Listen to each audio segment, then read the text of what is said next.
Morning.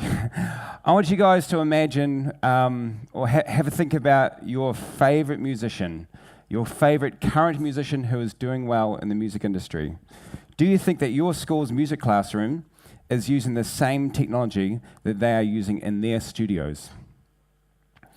On the flip side, I want you to think about the same artist and their most successful record. Do you think they could have created that record if they were to have recorded it in your music room? Today I want to share with you a personal story. This story is one about the many professional musicians around the world and what they're currently doing online. So I want to do that with my online band. This is my vocalist, and he lives in Saudi Arabia. This is my bassist, and he's currently in New Zealand, and it's summer break in New Zealand at the moment. This is my drummer, and he is in the United States. And this is our two-time Grammy Award-winning, nominated mix engineer, and he's in the United States as well. And we've created this album. It is available on iTunes for $9.95, special today. You can also stream it. So we've been recording, and tracks have been bouncing back and forth around the world for about the last 4 or 5 months. What we're doing is an example of the interconnectedness that is happening in the professional music industry right now, online.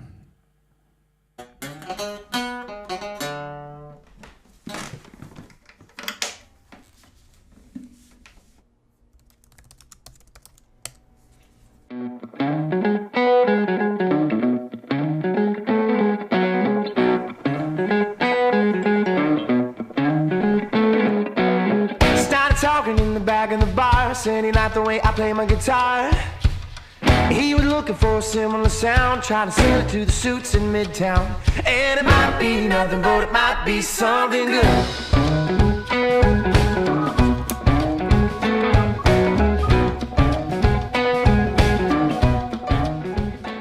One thing that I've noticed in the past, or observed in the past, is that students are doing things outside the classroom in their own spare time, and sometimes it's actually more current than what is happening in the music classroom.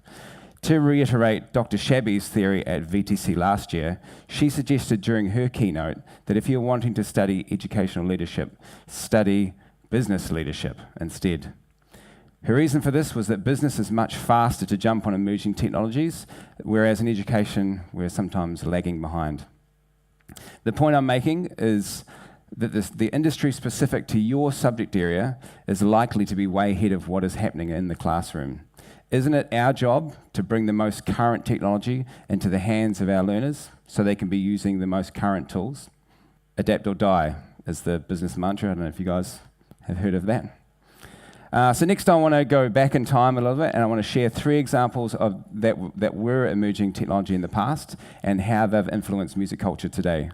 As you hear about them, I want you to consider how your education would have been different had your music teachers embraced emerging technology and put those tools into your hands when they first hit the market. So does anybody know this man? Frank Sinatra, yeah, of course. Does anybody know what the piece of technology that's in front of him? Microphone, any specific microphone?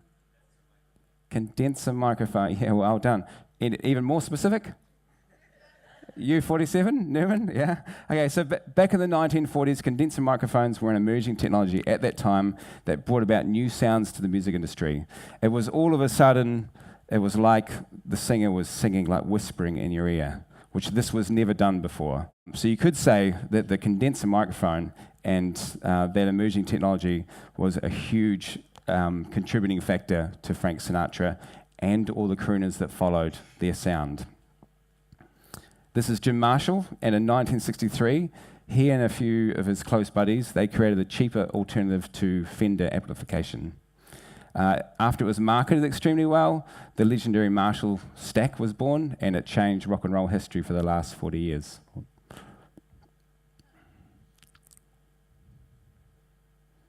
Anybody know this guy? Yeah, you haven't been living under a rock, have you? No? Okay, yeah, so what about on the left-hand side there? Anyone know what that is? That piece of technology? It's a loop station, yeah. So what a loop station does is it loops a short segment of recorded music. So I would argue that this device is one of the main factors for Ed Sheeran's songwriting success. Due to its limited ability to loop 3 or 4 chords at a time, and you record over that, it means that the majority of Sheeran's songs are the perfect balance. They are repetitive enough to be catchy, but they're not too repetitive. So, the music industry is an excellent example of agents of change. Where there is money involved and a demand, businesses will jump on these emerging technologies, whereas in education, we're often years behind. So, as agents of change, my challenge to you is to think about what is currently happening at the forefront of your specific field. How might you bring these emerging technologies into the classroom and into the hands of our learners? And how might you impact education to benefit learners through matching industry standards? I just have a quick student example. He actually really wanted to come, by the way. This is Kunho. He's also known as the piano stairs guy at our school. And he's our game changer. Hello, my name is Kunho Lim, and then I'm a 2018 HIS graduate. I'm well known as a piano stair guy. Right now I'm doing data science as a major and music as a minor in University of Sydney. So I'm going to show you some of my projects that I created with Ableton.